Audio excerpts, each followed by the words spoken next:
Hola, bienvenidos a una nueva emisión de noticias de France 24. Los saluda Andrés Mesa Muñoz. Vamos con los titulares. Estados Unidos sancionó a 6 compañías navieras que transportan petróleo venezolano y a 6 petroleros después de haber incautado otro navío llevándolo a territorio estadounidense. 4 de ellos tienen bandera de Panamá y otro de Hong Kong. Kilmar Ábrego está libre. El migrante salvadoreño salió del centro de detención migratoria donde se encontraba después de que una jueza de Maryland ordenara su libertad y ahora está a la espera de qué sucederá con su situación después de que la administración de Donald Trump dijera que apelará la medida. El primer ministro de Reino Unido, Keir Starmer, recibió en Londres a su homólogo de Bélgica, Bart De Wever, mientras el resto de socios de la Unión Europea discuten cómo seguir financiando a Ucrania. El encuentro se produce en medio de la cautela del gobierno belga para usar activos rusos incautados para dicho fin.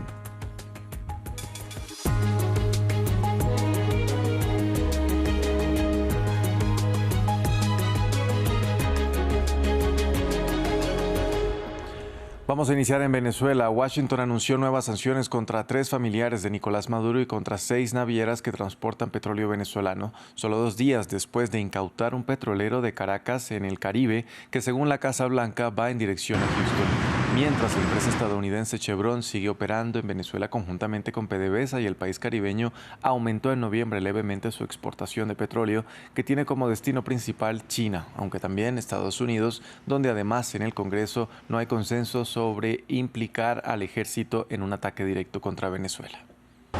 Sin quórum en el legislativo estadounidense sobre las acciones en Venezuela. Crece la preocupación entre los senadores del país norteamericano por los ataques ordenados por la administración Trump con Venezuela en la mira. El más reciente, la incautación de un buque petrolero frente a las costas del país caribeño.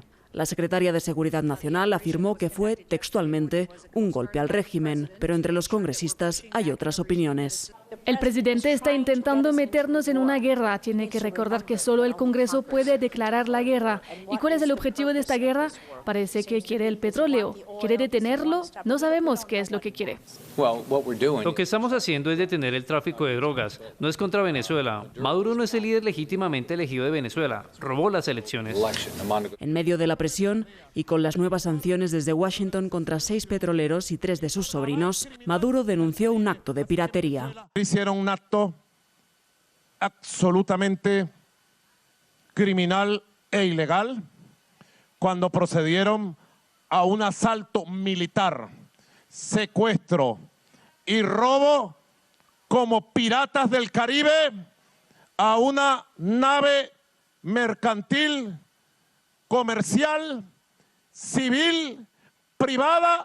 Y entre tanto, Donald Trump no se detuvo y repitió nuevamente que los ataques también los solucionaremos por tierra. Van a empezar por tierra muy pronto. Sin embargo, desde la Casa Blanca, su portavoz afirmó: una guerra prolongada no es sin duda algo que interese a este presidente. Ha sido muy claro al respecto. Él quiere la paz.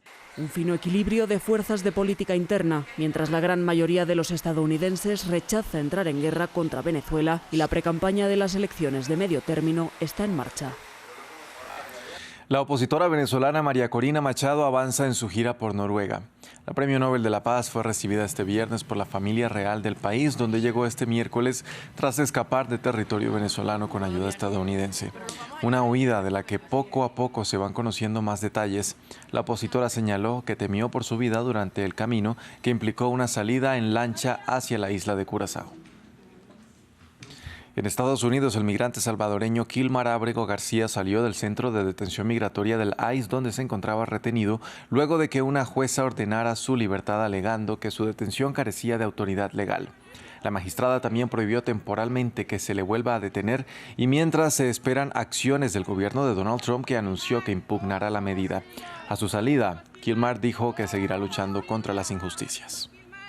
Ayer que fui liberado, lo primero que hice y lo único que hice es disfrutar a mi familia por estos tiempos que estamos viviendo, tiempos de Navidad, que la armonía, el amor, la paz, es amor estar en familia, y eso es lo que yo hice, estar con mi familia, que son todo para mí. Y ahora estoy aquí de pie frente a ustedes y la lucha seguirá.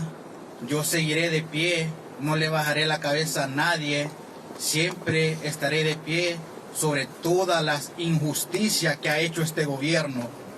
En otras noticias de Estados Unidos, los demócratas del Comité de Supervisión de la Cámara de Representantes publicaron nuevas fotografías del patrimonio del delincuente sexual Jeffrey Epstein, entre las que aparece Donald Trump. En una de ellas se ve al mandatario sonriendo con varias mujeres cuyos rostros fueron censurados para proteger su identidad, y en otra se encuentra junto a Epstein. Pero no se sabe dónde ni cuándo se tomaron dichas imágenes, en las que también aparecen el expresidente Bill Clinton y Bill Gates.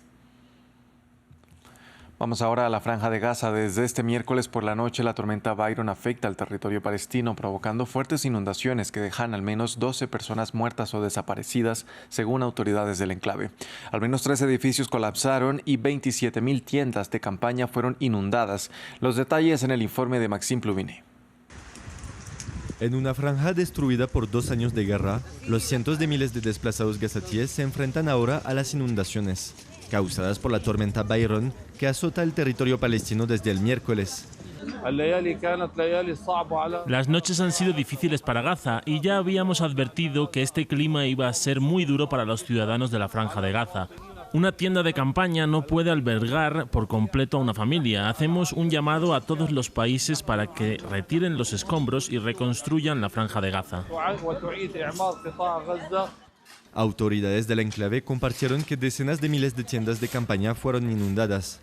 Anunciaron también que varias personas murieron o desaparecieron debido en particular al colapso de edificios dañados o fragilizados por 2 años de bombardeos desde el inicio de la ofensiva israelí. Con la guerra que lleva 2 años, la gente no tiene refugio excepto esta casa, que ya estaba quemada, debilitada y previamente bombardeada. La gente tenía refugio, pero terminaron quedándose en esta casa que se les vino encima debido a la destrucción que había sufrido antes y también por la lluvia. La lluvia hizo que la casa se derrumbara sobre las personas que vivían en ella. Casi 795.000 personas desplazadas están en mayor riesgo de inundaciones potencialmente peligrosas en zonas llenas de escombros, según la Organización Internacional para las Migraciones. En Reino Unido, el primer ministro Keir Starmer recibió en Londres a su homólogo belga Bart de Wever. Ambos líderes hablaron sobre los desafíos de cómo seguir brindando apoyo financiero a Ucrania en medio de la guerra de Rusia, y una de las ideas es utilizar los activos rusos congelados en la Unión Europea y cuya mayoría se encuentran en Bélgica. Este país busca garantías de que los demás integrantes del bloque compartan cualquier repercusión financiera si Moscú demanda de manera exitosa a los belgas por este plan. También está la cuestión apremiante de cómo podemos apoyar a Ucrania. La próxima semana se tomarán decisiones importantes en la Unión Europea. Pero entiendo que nosotros y el Reino Unido avanzaremos juntos para asegurarnos de que podemos apoyar a Ucrania para que siga siendo un país libre, democrático y soberano. Mientras tanto, en territorio ucraniano, el presidente Volodymyr Zelensky denunció un nuevo ataque ruso en la región de Odesa que impactó la infraestructura energética de esta zona. A través de una publicación en su cuenta de la red social X, el mandatario señaló a Moscú de no tomar en serio los esfuerzos que se están llevando a cabo para poner fin a la guerra, y añadió que la intención del Kremlin es destruir la vida normal en Ucrania, y por ello instó a ejercer presión sobre Rusia. En Italia, miles de trabajadores se movilizaron para protestar contra el proyecto de ley presupuestario del gobierno para 2026. Los manifestantes critican el aumento en el gasto de armas y la disminución de las ayudas sociales. Desde la administración de Giorgia Meloni afirman que el nuevo plan tendrá menor presión fiscal para los ciudadanos y planes financieros para las familias. Ramiro Cuevar Verena nos amplía. Los trabajadores italianos se manifiestan contra el proyecto de presupuesto para 2026. La Confederación General Italiana del Trabajo convocó para este viernes a una multitudinaria protesta en las principales ciudades del país como rechazo al presupuesto trazado por el gobierno de Giorgia Meloni. Dentro de las principales críticas figuran el incremento de armas y el deterioro de las ayudas sociales, las cuales disminuirían. La ley de presupuesto no contempla ningún gasto para ningún sector, solo prevé gastar mucho dinero para rearmar un país contra un enemigo imaginario, porque no tenemos enemigos externos como nos quieren hacer creer. No tenemos a nadie que quiera invadirnos. Deberíamos invertir nuestro dinero en las prioridades de este país, que ciertamente no son las armas. La huelga afectó los funcionamientos de los servicios de salud, la jornada escolar y el transporte en toda Italia. En tanto, la convocatoria en Roma se dirigió a la Torre dei Conti, donde un trabajador murió tras sufrir un accidente semanas atrás.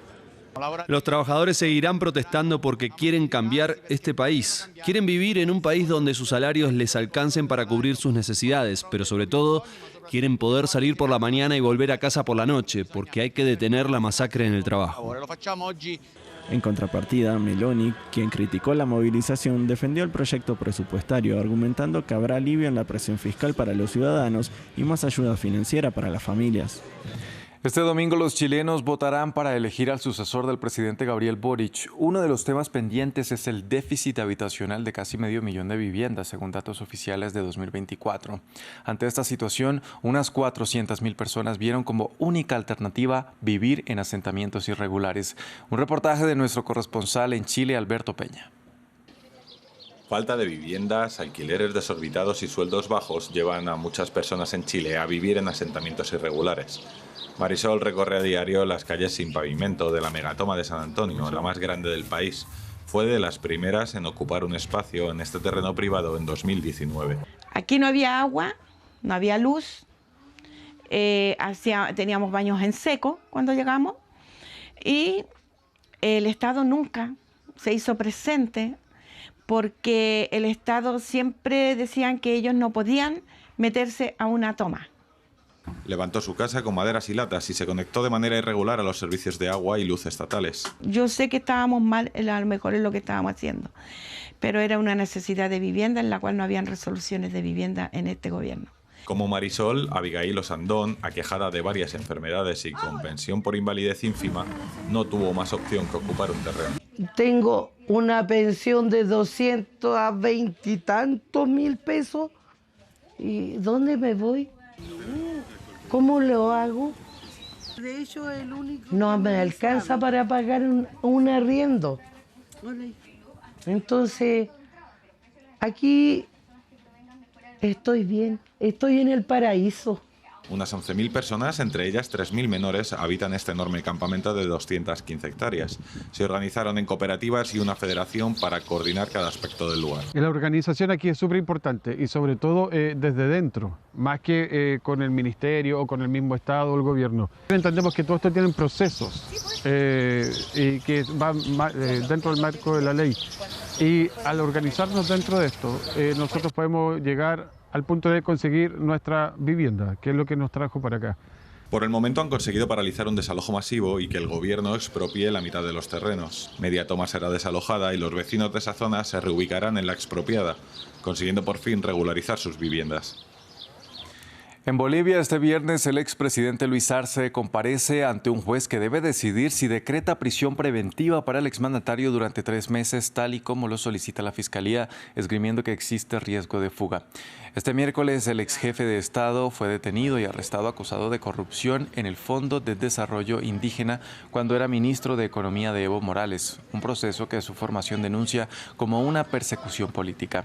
Según fuentes consultadas por EFE, el Ministerio Público pide que Arce sea recluido preventivamente en un centro de menores para preservar su integridad. Y mientras Luis Arce enfrenta este proceso, un mes después de dejar el cargo en manos del liberal Rodrigo Paz, la ultraconservadora Yanine Áñez fue liberada días después del cambio de presidencia. Hasta aquí este informativo. Gracias por acompañarnos. Continúen con toda nuestra programación.